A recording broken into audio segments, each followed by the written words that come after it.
Around.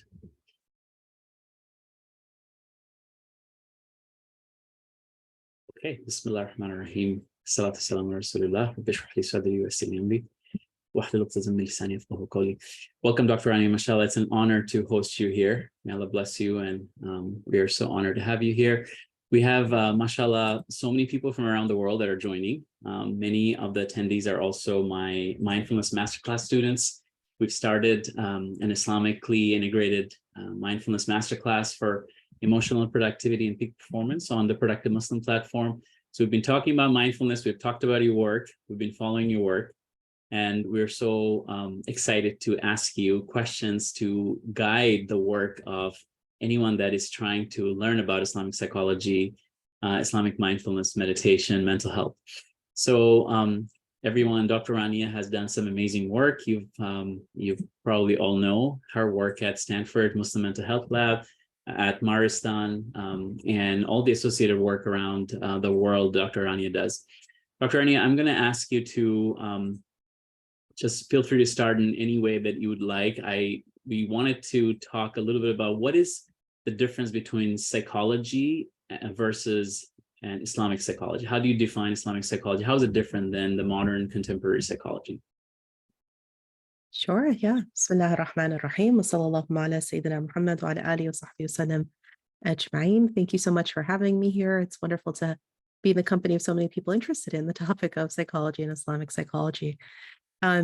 Probably the best way to start the conversation is to say that when we talk about anything with the word Islam before it, it means that you have to start from an Islamic paradigm for it to count as an Islamic psychology in this case. What I mean by that is the very foundation of whatever discipline, because this could be Islamic psychology, it could be Islamic finance, it could be Islamic anthropology, whatever it may be. And all of those are actually real fields. You start with a foundation where Islam is at the core, right? It's the foundational principles of Islam. Then you build up, in this case, a psychology on top of that, which is really important because a lot of things are done the other way around, where you start with psychology, let's say first, and then you're trying to force, kind of fit Islam into this cup that's already formed called psychology, even if it means at the expense of cutting its very limbs off. And that's not what I'm interested in. Nor do I think that that's what our ummah is needing, actually. So anyhow, that's kind of a prelude, I think, to a longer conversation. I'm happy to explain a bit more. Yeah. Alhamdulillah.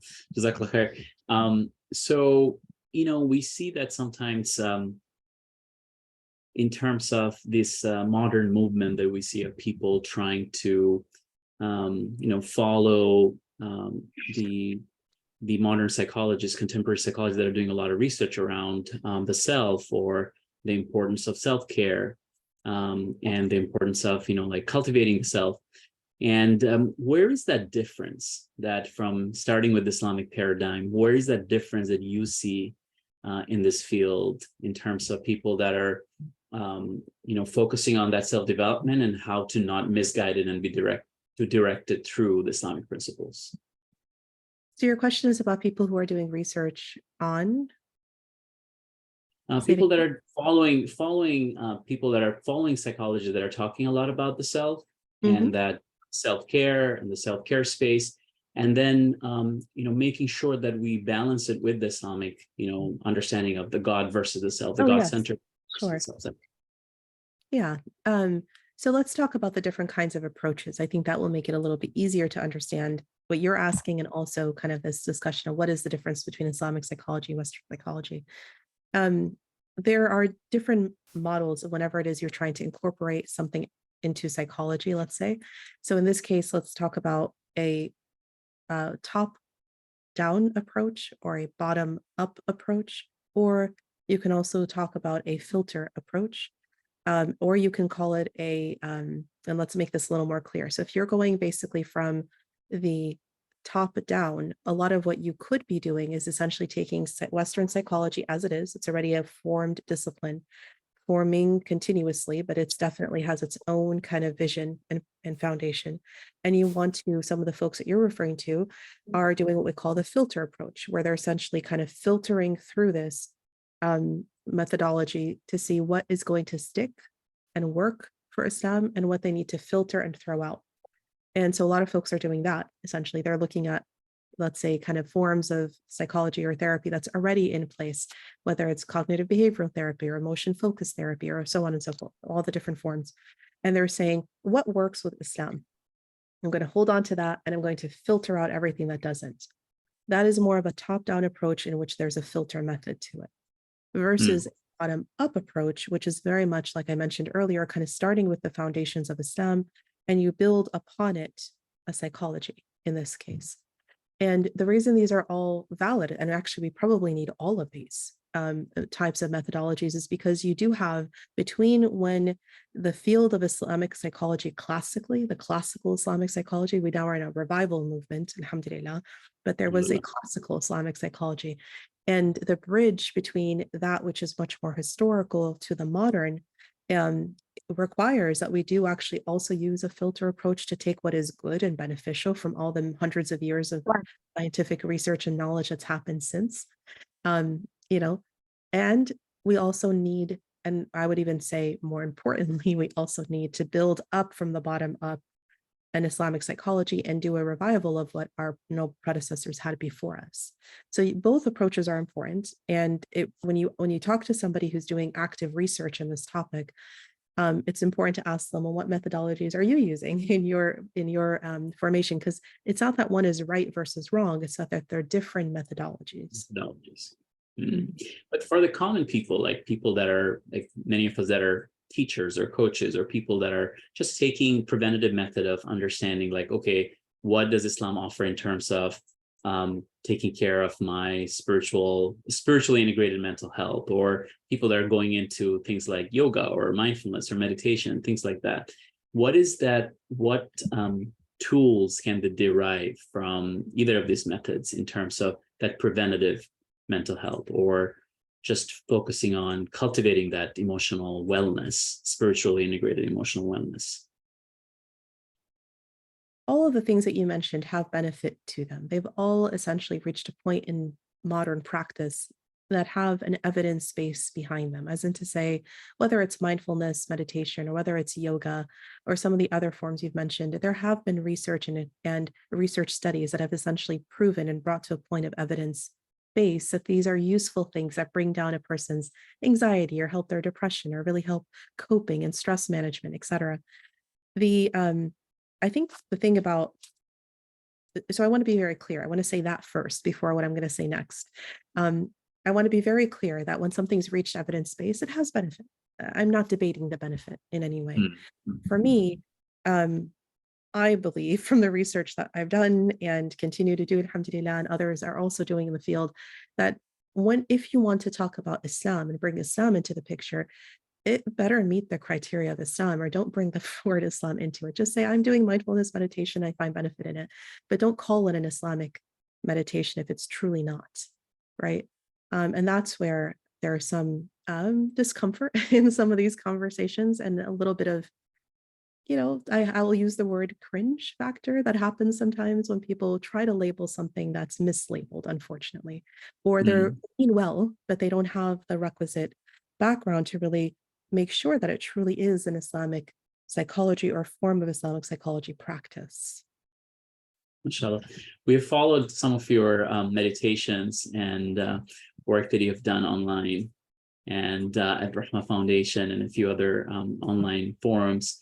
What are some guidelines here for people that are trying to integrate Islam into this field? Like, I know that when I got certified in the mindfulness emotional intelligence space, and we were trying to look at Ghazali's work and many other classical scholars' work, I'm like, okay, just go through the limbs as you're making istighfar, or go through the diseases of the heart and cleanse the heart. And some of the instructions that we see in the classical scholars and how they have told us to do this, how do we make sure that we are going to the right teachers or scholars or the right places to, really take that into actionable steps?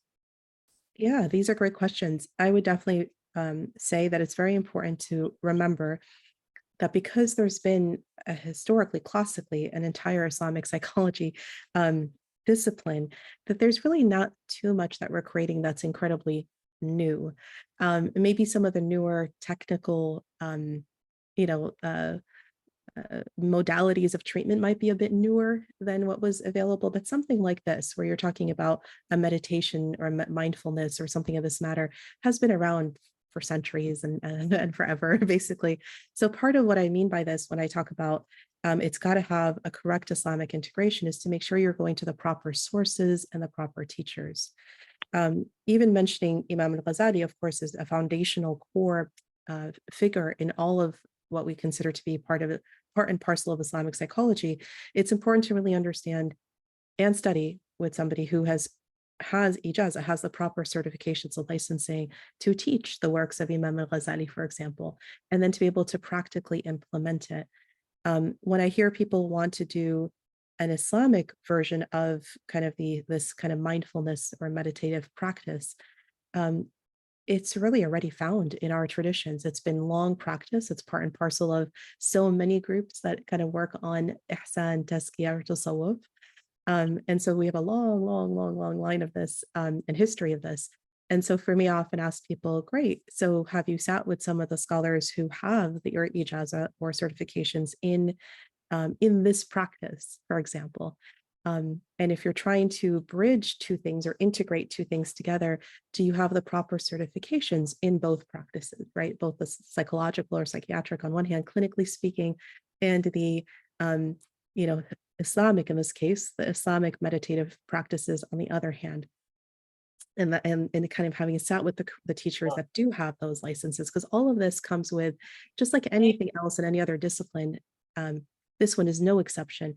There are licensures and training and historical kind of that we consider like lineage. I think there's a mic that's unmuted.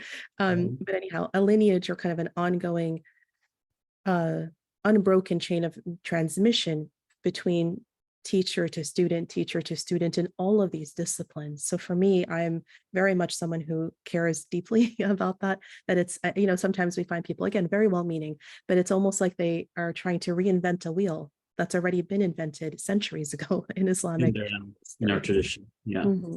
So to go back to the right teachers and to continue that chain.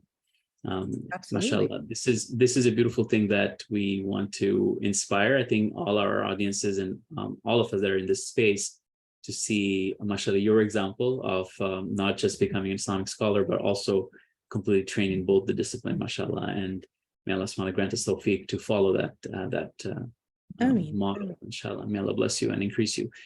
So for our audience here, in terms of, this is Mental Health Month, and what are some things that they can use on a regular basis, right? And then this is a very heavy, big question, but in terms of what are some tools from Islamic psychology or Islamic mindfulness or Islamic meditation, or some resources that are out there, or some key tools, simple tools that they can do every day in their regular practices and elevate it to the next level? Or how do they access this concept of, you know, mental wellness through practices that come from our tradition or influenced by our tradition?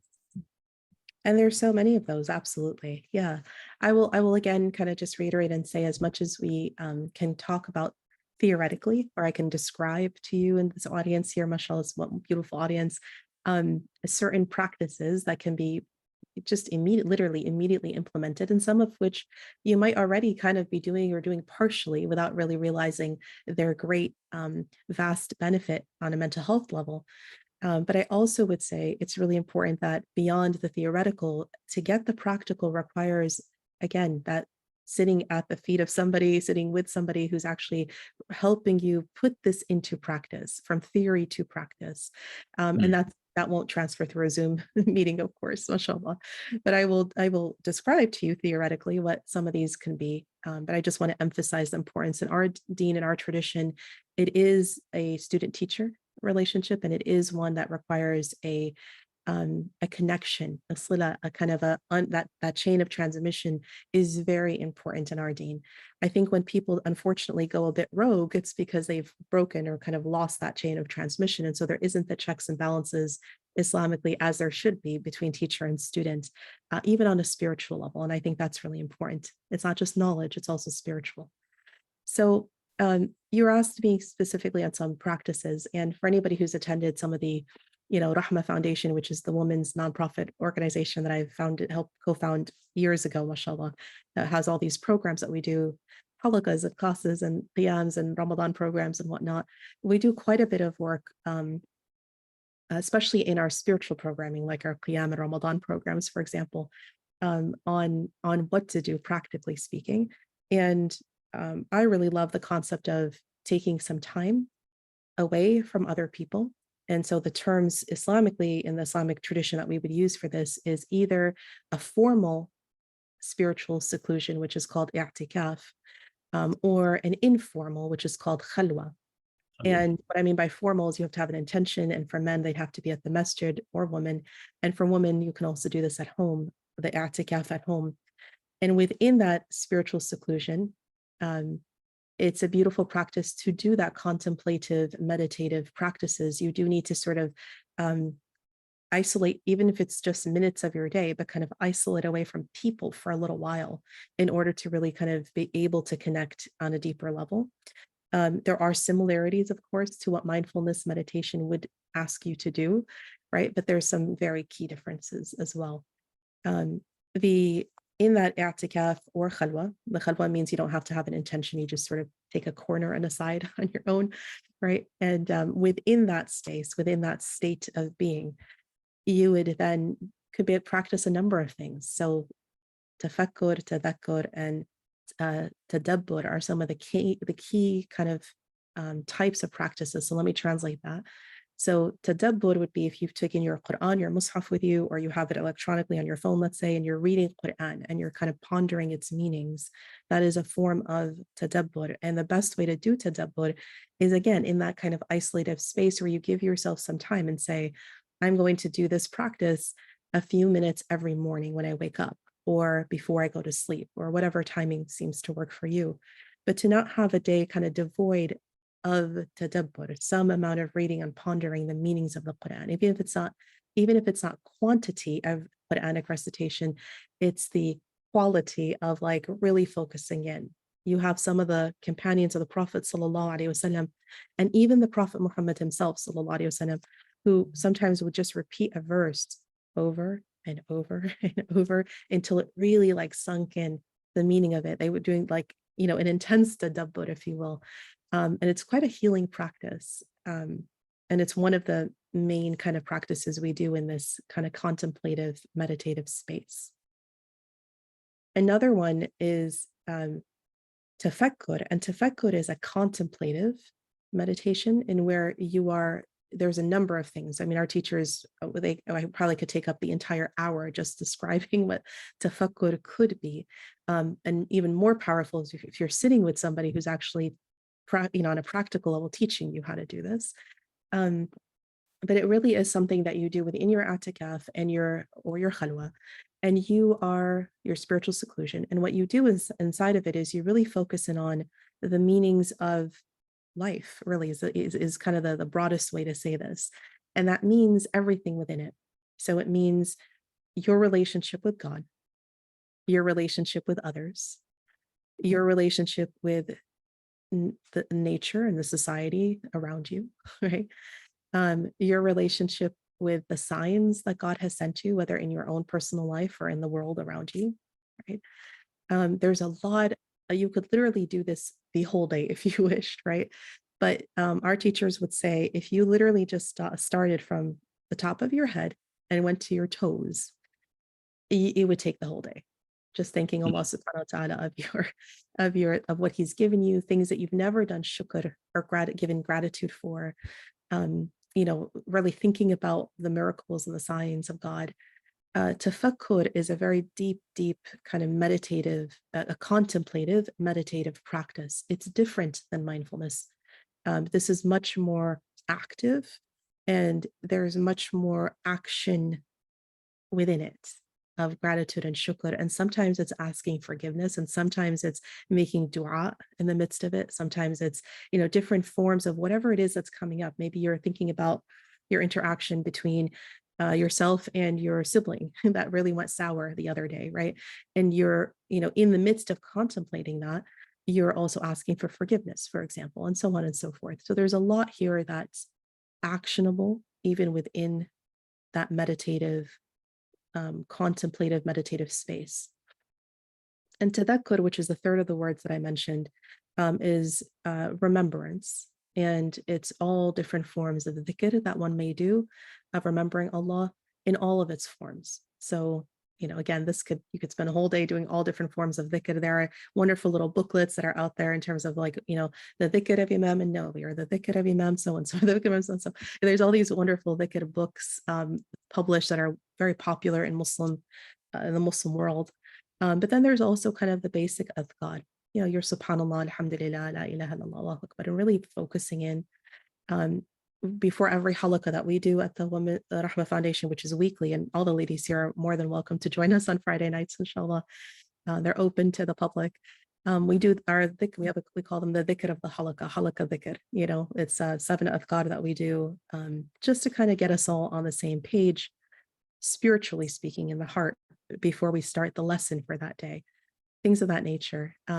Some people might do salawat on the Prophet sallallahu alaihi wasallam. So there's different forms of remembrance of God that you can do in this space too. And these are only 3 of many, many, many, many more types of practices that are used in that space. And all of them, as you can imagine, all of them have an effect in which they bring you calm. They bring you solace. They connect you to God. They ground you. They help you focus. They bring down stress and anger. And they really help you kind of, I'm not going to say that they're going to remove the clinical aspects of mental health conditions if people have them. Someone suffering from, say, a bipolar disorder, or, has episodes of psychosis or mania, or even kind of a deep clinical depression, but all of it will help, in addition to whatever else the person is seeking out in terms of care and support for their mental health conditions, right? Exactly. This is beautiful. A question for you here, Dr. Rania, is the tafakkur practice you mentioned. Some people are asking the questions about steps. And one of the questions that I always get, I have asked my shuyukh, like Sheikh Khalil, Abdul Rashid, or Sheikh Ninwi. I have asked them, and they've guided me a little bit, but I want to hear your take on it as well. Like in terms of the breath work and the tradition of breath work that you recommend, that of course, from an evidence-based neuroscience perspective, people are looking at research and tools and they're just doing it. But from an Islamic perspective, what do we think of this? Like a lot of times when I first started doing this in a secular setting as a leadership coach, people will be like, okay, this is something that is from a neuroscience perspective. But in the Muslim space, people are like, oh, this is bid'ah, or are we borrowing it from someone else? What is the Islamic take on this, like breath work to like calm ourselves down, find focus before we get into our dhikr? Is there a tradition there? Absolutely. And this is where each of the different traditions will differ somewhat, in what they do in terms of their breath work. Some, it's very, you can even hear it. It's like vocal, right? It's a kind of a deep kind of using the breath. For others, it's very silent. Some will use voice, some will not. And I think this is where, as you mentioned, taking it now to a point of scientific evidence-based practice will be very interesting, mashallah. And there are some folks that are kind of starting to do these types of research studies kind of globally or throughout the world. But this is the point I was saying earlier, which is that this work, whether it's breath work or kind of doing the dhikr through different modalities, has been long part of our Islamic tradition. It's nothing anyone is bringing brand new to the table. And that's why I was saying, to make sure that imagine this, if somebody comes to me with something fairly brand new and says, hey, we've been studying this in the lab, we did all this research on it, and it looks like it's working, but it's this new form, and it requires you to say, I don't know, come up with some meditative word that you want me to focus on and do my breath work that way, right? Versus someone saying, in Islamic heritage, here is a specific, spiritual practice in which they have been doing breath work in this way for hundreds of years, right? I would be much more inclined to knowing what has been happening for a long time. So this is where I'm saying, and it won't transfer well, I don't think, over necessarily a Zoom call, but it's a good start to the conversation here of sitting at the feet of people who have actually been doing this for a very long time. I also would like to say one more thing in this domain. It kind of relates to the other things I brought up earlier, is there is definitely a proof in the pudding aspect to all of this. For anybody who's a little bit skeptical or not really sure or so on. And for, like you said, there are people who mention and say, is this even Islamic and so on? I would say the proof in the pudding. If it's been something that's part of the Islamic tradition, um, spiritual practices for a long time, centuries even, and the people that are practicing it, you do see that there is a result in their character and who they are and the calm and serenity that they bring. And we hope that all of these practices, of course, 110% are married to proper Islamic practices, right? I mean, because sometimes you find people who are like amazing in their spiritual practice, but have zero or very little, proper adab or etiquette or kind of how they interact with other humans, which is very off-putting, right? You want to make sure all of this is pretty balanced. So the proof in the pudding here is to make sure that whatever you're taking, because there's different paths here to get to that solace I'm talking about, um, that whatever it is you're taking, make sure you're taking it from a source in which you can see the benefits of the practice on that person or teacher or group of people you're taking it from. I think that's really important. Dr. Rania, I didn't mean to mention this, but since you brought it up, I just wanted to say that I'm excited because we got invited, and I actually did get involved in a study, randomized trial, control trial at Coventry University at their Brain, Belief and Behavior Lab in the UK. And they're doing 8 weeks Islamic and Christian meditation, and the efficacy of that on, this mental wellness and emotional wellness. So they're doing a study with the John Templeton grant, and we're involved in that study. So inshallah, would love to share more, inshallah, later and get your feedback on it as well. Mm-hmm. We were excited to see the outcome of that, inshallah. So in terms of this really important message about going back to our tradition, going back to our teachers, sitting at the feet of our teachers, just like there's a list of mental health professionals that we list, right? What I found is that I had to really intentionally seek out and try to find time and really be intentional in finding those teachers. And a lot of the students that just sign up on our courses online or come to our master classes, it's not that they don't want to. They have tried, but they haven't found anyone, and that they could sit at their feet at. And so it's a little bit of a, maybe I'm not sure. I want to ask, like, what is your guidance or solution that we can facilitate in terms of? I wish there was a list of teachers that taught Islamic mindfulness meditation in every city, and we said, hey, they focus and they have this ijazah and you can go learn from them. What is it that, where do we send people that want to seek and go deeper in that? Yeah, it definitely depends what they're hoping to seek, of course. The Islamic psychology practitioners are doing things kind of from a very much more psychological kind of mental health practice. Spiritual teachers are really everywhere. They're all throughout the world. And here's where I always tell people, make sure you're also looking for the diamond in the rough, you know what to say, the hidden gems of a community. I have been surprised in the travels I've gone throughout the US and globally, really. And this question always comes up, and people say, well, you had the chance to go to Syria. And alhamdulillah, I did. That's where I studied. That was where my initial studies had all been. This is all, of course, before the war. May Allah subhanahu wa ta'ala grant Syria and all of our corners of our ummah ease. And so I very much understand, that kind of like, I wish I could go, right? But what I have found actually is that sometimes these people are not folks that have flashy titles or big names or well known, but they could be very well be in your communities.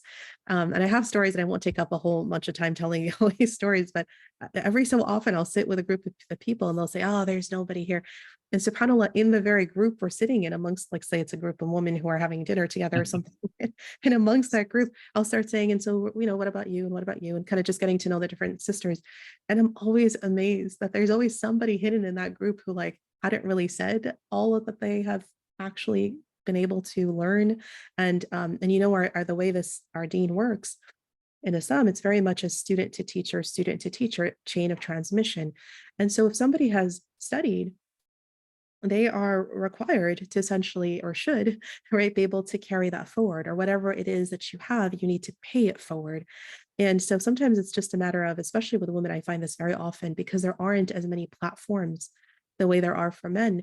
Sheikh so and so and Imam so and so, and so, all these guys, men who are great, mashallah. But I mean to say, for the women, often they have a lot of trouble finding access to women who have either been tapped into that spiritual path with others, or have sat at the feet of teachers that have ijazas, because there isn't these big platforms where they're like these big names, minus maybe a handful of people. Um, but there might very well be there. So I always tell people, start with your own community first before looking way overseas somewhere. Start with your own community and figure out who's there. And even if that person is just only a few steps ahead of you, 5 steps ahead of you, right?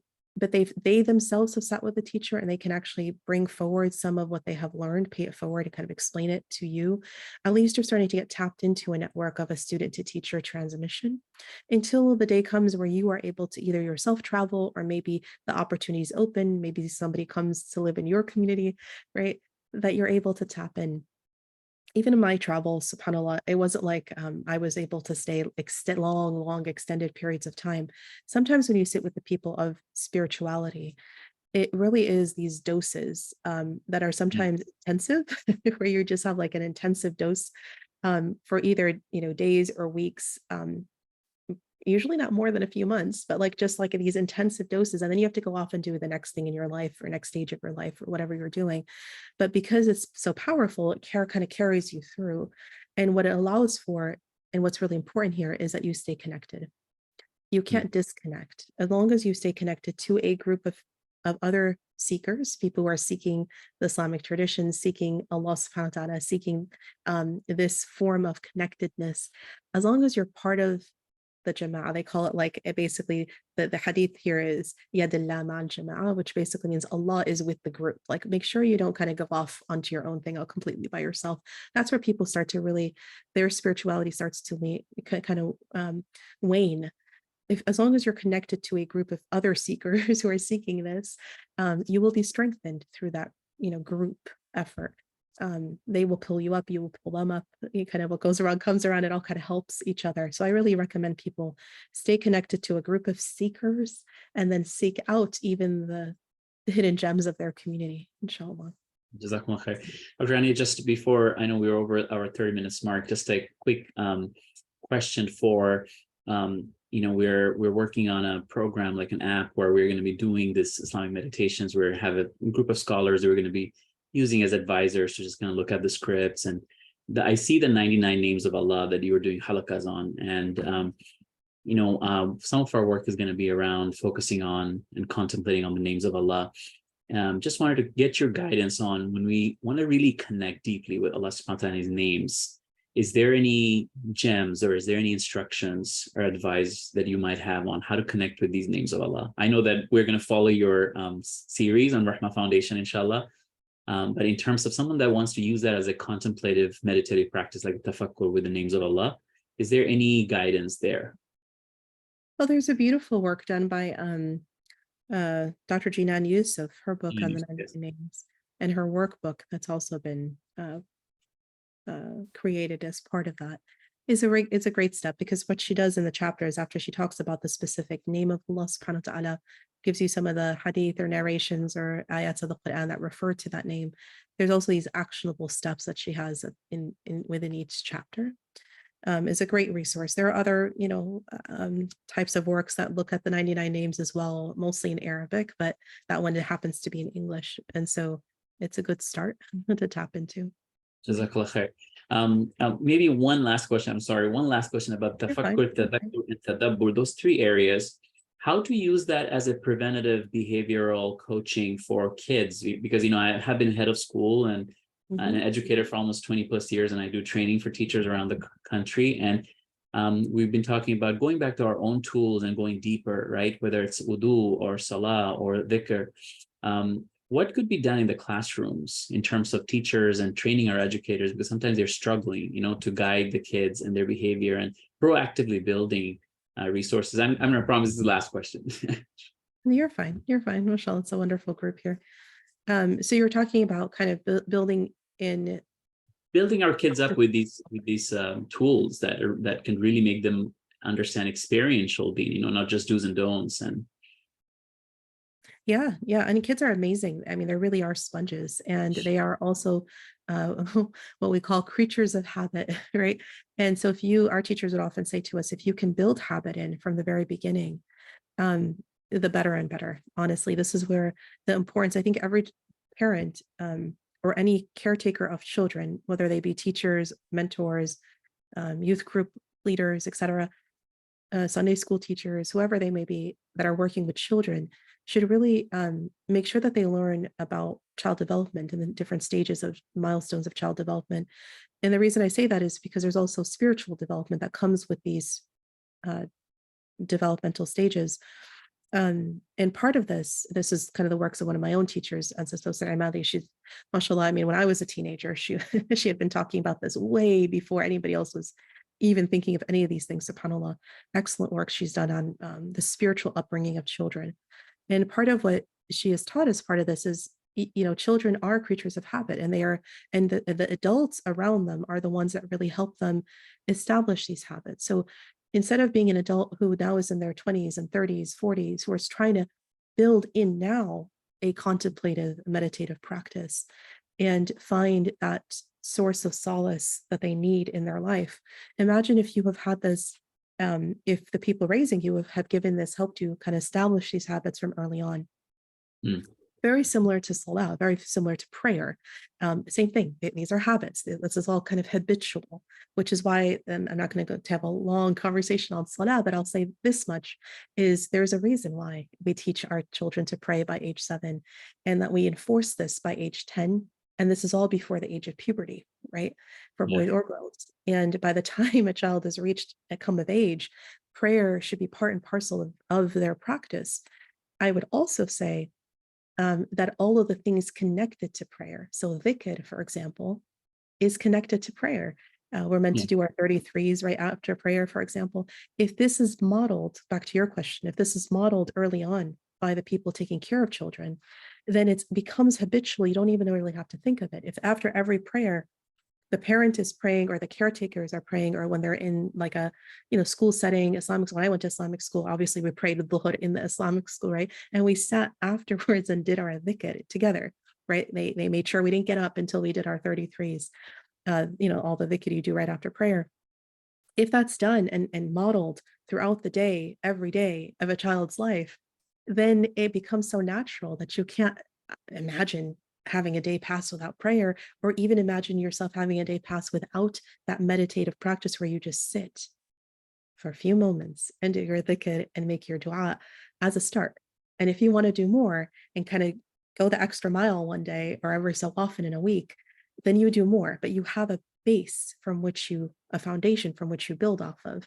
And that all comes with parenting, it comes with child raising, it comes with understanding child development, milestones from the very beginning.